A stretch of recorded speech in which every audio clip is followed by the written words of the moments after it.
Welcome back to Footnotes, our Mosaic podcast where we take what we talked about on Saturday and just unpack it a little further, dive into some questions we didn't have time to answer or implications for the body. And I'm really grateful that Robert's with us again. It's a pleasure. Robert, so many people were really blessed by your teaching Saturday. They're very, very kind. When you come out of retirement after 10 years, it's nice to have a good response. I told you this the other day, but I told Cassie before that I knew I was going to talk well about you before. And I told her, I said, listen, because immediately when Robert gets up, he's going to have some self-deprecating joke. And you did not disappoint. So thanks for delivering on the self-deprecating one-liner. Well, Cassie, I hope you enjoyed it. You did. One of the things that I wanted us to talk a little further about is I was so encouraged just hearing you give the biblical theological foundation for our mission statement. It was so compelling that one of the staff people on the Mosaic team came into the office Monday and was like, man, I'm bought in on fellowship. Like, it was just really good to like recenter on why we do what we do and see that it is really an answer to Jesus's call. Like it's an answer to his imperatives that we've just put in language that fits today. And one of the things I wanted to hear a little bit about, I came to fellowship in 1999.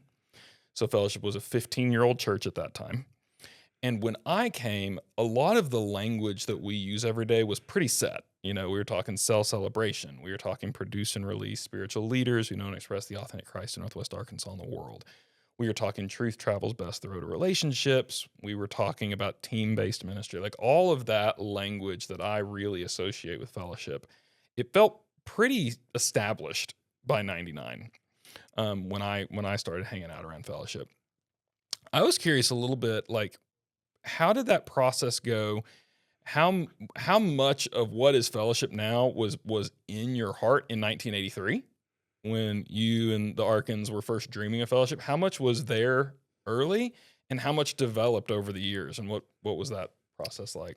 Well, in the early years, we didn't always have the language that we use today. But the biblical underpinnings were always there. To start a church, and specifically before we started Fellowship, I spent about 18 months reviewing all the different seminary notes from 3 different seminaries that I had attended on ecclesiology and what a church should be doing. And so I had a broad background, even including rereading some books that were textbooks in those days. And some things were beginning to formulate within my mind. I knew that somehow, in some way, I wanted Fellowship to be a Great Commission church. Mm-hmm.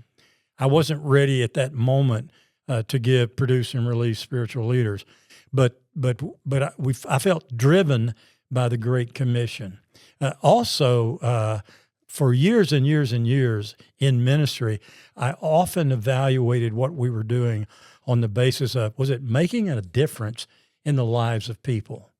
And through my years of ministry before being a part of starting Fellowship, the driving thing for me was seeing the transforming power of Jesus in the lives of people, that they might have genuine spiritual life change. But I didn't have that language, but I had that heart. And so as we began Fellowship, it was a little bit amorphous as far as the structured philosophy of ministry that we now have. But those thoughts, those ideas, that mission, that vision, it was just wanting to be birthed. Yeah. And it took us probably 7, 8, 9 years before we actually put specific words to what was in our heart. One of the things I've always really appreciated about the way you talk about Fellowship's DNA, mission, vision, all that, you're always really careful to say, we're not saying that what we're doing is the way to do church. We're not here to argue for our approach over and against whatever the church down the street is, but it is something we're really passionate about. Exactly. We feel led into. When you were, it's like reached legendary status now, the living room gatherings of, in 1984 and that sort of thing. Like it's our origin story that we all tell. What were the distinctives when you were kind of first telling people the dream of Fellowship the distinctives that, again, are not like this is why fellowship's going to be the one true church in Northwest Arkansas. Yeah. That was never your heart. But what were some of the way you talked about it then that were the distinctives that really grabbed your heart and people's heart at that time? Well, we were in the early days, we were talking about celebration and sale. We would be a church of worship, and then we would also have small groups. So that language it became more sophisticated as we developed, but that was always there. We also wanted an expositional style of preaching, not from our background, not the preaching of the pastor pointing at folks saying, you folks need to do a certain thing or that, but rather an expositional study where the teaching pastor would say, we struggle with this issue, or we're confronted with this biblical imperative, and what will we do about it, and so forth. We also didn't want the church and the home to compete for time. And so we were not going to try to schedule something for every night of the week. And so we were very, very concerned about that. And then in the earliest studies that we had, we were discussing that a church needs to have edification, it needs to have evangelism. But within all of the ministries, we were always looking for three prominent ingredients, and that was truth, relationships, and accountability. So in our worship time, we wanted truth. We wanted to build a body of worshipers, of relationships. And the accountability is we don't neglect the regular meeting together, the Hebrews imperative. We also just felt like that was true in our small groups. It would be true in student ministry and all of that. Fellowship is built around biblical truth, spiritual relationships, and personal accountability. And those things were all, again, in that amorphous sort of way, always kind of building and beginning to settle into who we are. When one of the things that I have found to be true, and it's one of the reasons I think these conversations are so helpful, it is really easy for me when I've been around for a while to take the language for granted. And I've had some pretty funny conversations with people where I will hear someone describing something amorphous that they love about fellowship, and I'll go, oh, it's truth, relationships, accountability. And they're like, that's good. I've never heard that before. And I'm like, oh, Right. no. Yeah, okay. Yes. Good reminder. We should use that language more because it really is.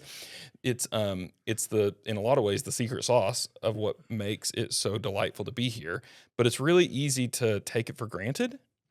I'm curious, what were the things you did to help establish a culture? Because culture doesn't happen by accident.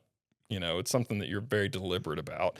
And I feel the weight of kind of being a culture keeper in some ways. Of what were some things that y'all did to help establish some of those values? I think without expressing it this way, just kind of reflecting back, I think we intuitively realized that all of us who were in leadership roles were catalysts, and that when we entered into a small group or a gathering, a fellowship gathering of any sort, we were modeling both by lifestyle as well as by what we said. We're modeling and we're catalyst for this kind of thinking. I recall, for example, talking about how often should you bring up your mission statement. And I recall one leader who said, you can never overstate your mission, that you need to express it everywhere you go. It needs to be a part of your vocabulary, your daily vocabulary. And I think in the early days, we modeled that fairly well, is that we were always telling people, folks, we're about producing and releasing leaders. I recall one particular meeting, 10 or 15 years into fellowship, and the women's ministry leaders wanted to have a meeting with me. And I said, fine, let's come on in. And they were very disturbed because they had raised up for women's ministry some leaders who were going to depart and go to a different parachurch ministry. And they said, we don't know what to do about it. This is wrong because we're the ones that raised them up. And I recall that I said, "Oh, sounds to me like you guys have produced and released some leaders." And they said, "Well, yeah." And I said, "Isn't that our mission? Isn't that what we're supposed to do?" Well, they reluctantly said, "Yes, we've released them to another ministry." And so things like that and other occasions, we saw the embodiment, the outworking of who we are, along with where we're going, and again, how to get there. It's a powerful shift in perspective, because we talk about that a lot with the Mosaic body. We've had a lot of raised up leaders be sent out to other congregations and other places. That's right. And you can either, there's always a kind of sadness when people you're used to living life with go to do something else. Like, that's appropriate to miss them. But there's a really important shift in perspective from all these people are leaving us to we've released them to go do something great. Yeah. It changes things. Well, it is human nature when you've invested time and energy in folks and all of that. But for me, it was always a question of my limited human perspective is I don't want to give up my leaders. Yeah. But from the divine, eternal perspective, this is God's way of permeating the culture. My dream at Fellowship was not that we would raise up spiritual leaders who would then loop back into Fellowship always, but that some of these raised up leaders would go into positions of civic affairs or civic duties. Others would go to parachurch ministries. Some might even go to a different church, because in this way, we permeate the culture of Northwest Arkansas with raised up leaders. Not that Fellowship gets the glory or the honor for it, but that we're playing our part in a strategy that's a lot bigger than we are. Yeah. Which is pretty exciting. Like, that's the joy that you get to Absolutely. Absolutely. Thinking back to cell celebration, I have lived in a season of church where that model of having a worship gathering and then some kind of small groups and home, that's almost taken for granted. That was not taken for granted in the 80s. No.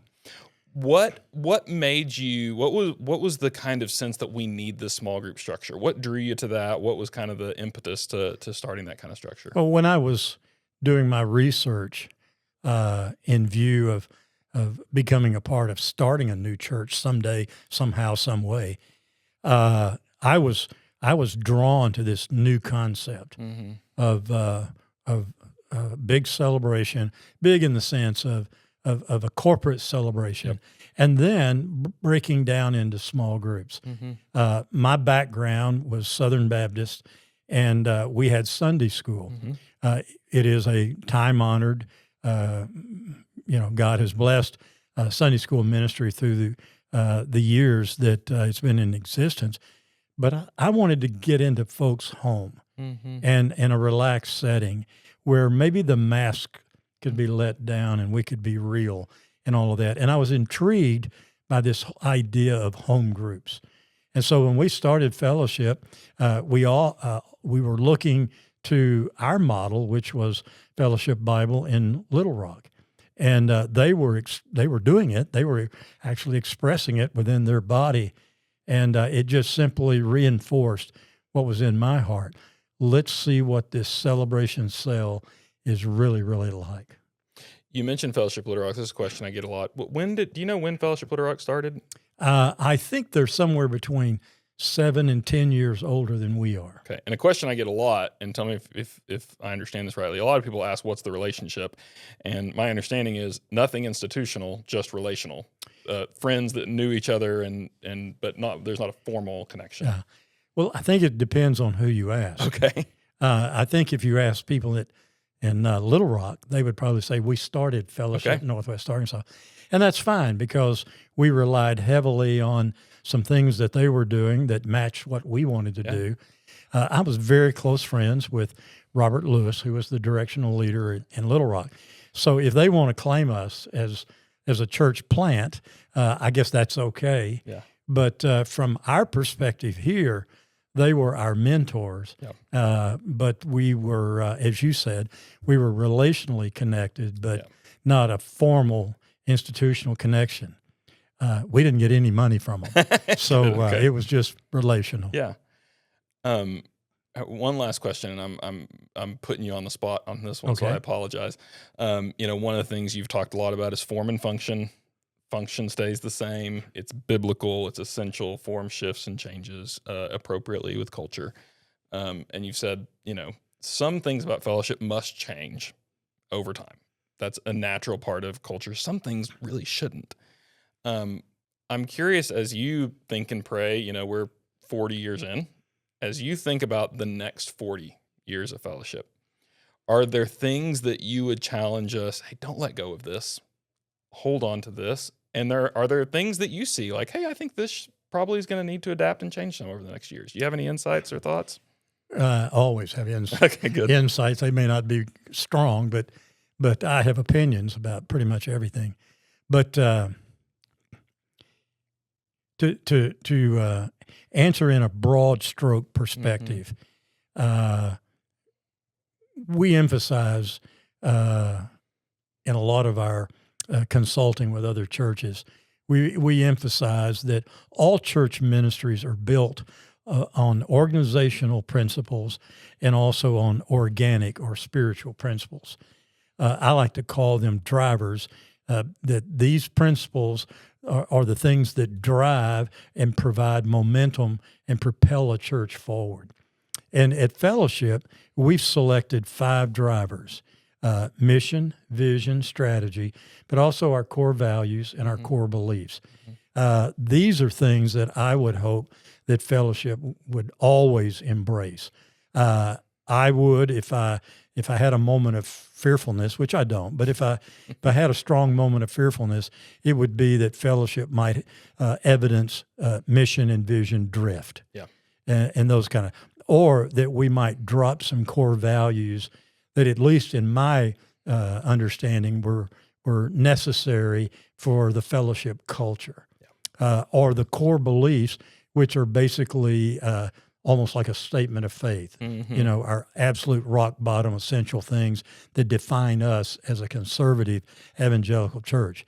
On the organic side, the spiritual side, when you're talking about evangelism and exaltation and edification and equipping and so forth, I think those are non-negotiable. Those are biblically grounded things. And if, say, for example, if Fellowship began to jettison evangelism, I'd be very, very concerned. More concerned than even mission drift. And so I think if those organizational and organic drivers are in place, however we structure the form of doing it would not be of a concern for me. Are we accomplishing those spiritual imperatives? Are we still doing the organizational drivers? And given that those are secure and sound, any innovative new approaches or new forms, structures, I would just accept as development. Like a person develops, a child develops. That would be fine. That's really helpful, because I think one of my, I don't know, maybe this is a helpful fear to have. I think one of the fears that always haunts me as being someone who's here after all the hard work of establishing a healthy church, and now you have this thing that's going. I think one of my gut check fears I regularly fear is, have we embraced a structure of church that works really well, that we can keep plug and play, and the structure keeps going, but somewhere along we'll be maintaining the structure and lose our heart. And that's kind of the question that sometimes will wake me up at night in fear. Absolutely. I think in a few days I'm going to be doing a chapel for the staff at Fellowship Fayetteville. And one of the things that I'm going to be reinforcing again is a familiar saying that being produces doing, and that we focus on the inner person first, and then that expresses itself in what we do outwardly. I'm also going to add another word that normally you don't hear, and that is that being produces not only doing but relating. And I support that through Paul's use of that Greek word alelon, which we translate one another. Mm-hmm. And you'll find, something like 50 times in Paul's writings, he'll say we need to love one another, submit to one another. We need to rebuke one another, encourage one another, strengthen one another, comfort one another. All of these one another's, this relating, and then all the ministry activities of doing, all of that comes out of the wellspring of the heart, out of the soul. And if my soul is not healthy, I'm kind of in that biblical imagery of a good tree produces good fruit. Yeah. A healthy soul produces good ministry. Yeah. And so, like the concern you have, is that it'd be too easy here at Fellowship. We've developed a rhythm. We know how to do ministry. We could almost shift into neutral and continue to do a lot of good things, and that would be honoring and blessing and all of that. But if we lose the inner heart, that all that we do is for Jesus, to glorify Him, to honor Him. If we seek to please ourselves in ministry and forget to please Him in ministry, then I think we'll discover someday as we stand at the Bema judgment seat, some of what we did was wood, hay, and stubble, and some of what we did was gold, silver, and precious stones. And I always had this inner check in my heart. Why am I doing this? Is this for my glory, or is this for the Lord's glory? And I have, in my life, I've had to do a lot of confession. I've had to do a lot of, I'm sorry, Lord. I think I was more concerned about how well I did, as opposed to, did it honor you? Did it honor your truth? And so forth. Yeah, I feel that too. Robert, thank you. Well, thank you. Thanks for speaking into this. Thanks for continuing to invest in spiritual growth and development here at Fellowship. Well, it was awesome to be with the Mosaic congregation, and they truly are awesome. They're pretty special. Well, thank you all for listening to Footnotes, and we'll see you Saturday.